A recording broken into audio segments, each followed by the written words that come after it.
So today we're going to be looking at RC basics. So here we have the RC car design, and we're going to be looking at all the basics that you require for actually getting an RC car to work 100%. So we're looking at the battery and what type of battery to buy,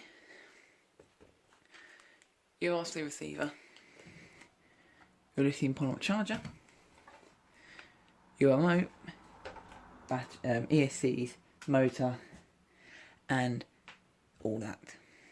So the first thing we're going to look at is how to connect the thing up to your ESC. So you're going to take this wire, plug it into channel 3, but I'm not going to take it in channel 3 because unfortunately on this particular one it's broken, so I'm going to put it in channel 6. Then you're going to take the steering, which would be a 9-gram servo, which on here is mounted under there, which is usually the colour of brown, red and yellow. I'm going to put that into channel 1. So this is using a T-plug connector. That's got to plug into there. And there we are. That's on. So that's the motor. And hopefully when I turn the thing, yeah, it all works. But if this happens to you, if we go onto here, and now disconnect that, turn this on, put that out there, like that, all that under there.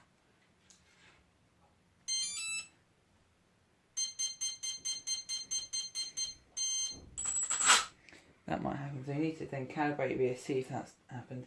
So to calibrate your ESC, you turn off your remote and your battery. So we turn on your remote, set the power to 100%, plug the battery in, then you go back to 0, and then that should be your ESC calibrated.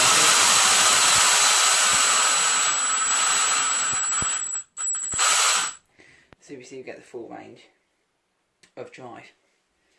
So the next bit we're going to be looking at is the ESC. So the ESC takes the power from your lithium polymer and gives it to the receiver, which then gives a constant, can give a constant 5-volt output to as many servos as you require, a maximum of 5 on this with the one ESC. So you see this is just using a T-plug connector, so obviously you can't get the negatives and positives the wrong way around. And that's basically that. This is a 6-channel receiver, so you've got LED and you've got the things. You just bind this with a bind key, like this. It's bind key, it's basically just got 2 wires. If you lose your bind key, you can just take a old servo one, and just cut the connections out of it. Get rid of that. So here's your basic 2.4 gigahertz remote. So this is 10 channels. So you got 1, 2, 3, 4, 5, 6, 7, 8, 9, 10 channels. It's also digital remote, you see, so we've got the selections, so it will ask you to do that. So we can got all the menus for setting up mixes, but I'll cover that in a later video. So on your standard remote you're going to have these 2 gimbals. So if you're setting up like a plane, throttle, rudder for me, roll and forward and down. These are your trim switches, so if your servos are slightly offset you would use these. These would be for something which you want to get like a smooth adjustment on. These are like a smooth adjustment, these like your on and off. This particular FlySky 6 remote has a 3-stage button here, and the rest are all 2-stage. But you can upgrade them to all 3-stage if you want to. But I haven't done that. I mean to at some point. So next thing we're going to look at is your lithium polymer cell. So, well, I use lithium polymer, you could use lithium ion. So this is a Florion battery, 4,000 mAh, 7.4 volt 2-cell with 30 coulombs discharge rate. So 4,000 milliamps is like how much power it's going to give out. So if you have 1,200 mAh one of these, you'll get shorter run time. The voltage is all about how much power it's going to put out. So if you had a 4 volt, you'd be able to get more power out of the same motor if you took it basically as basics.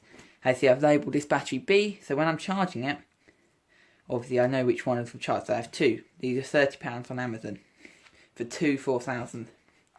So this is a mini charger. This is for 2 to 3S lipos. So this side is your 2S lipo. You can get it to focus, hang on. And then this is side of your 3S.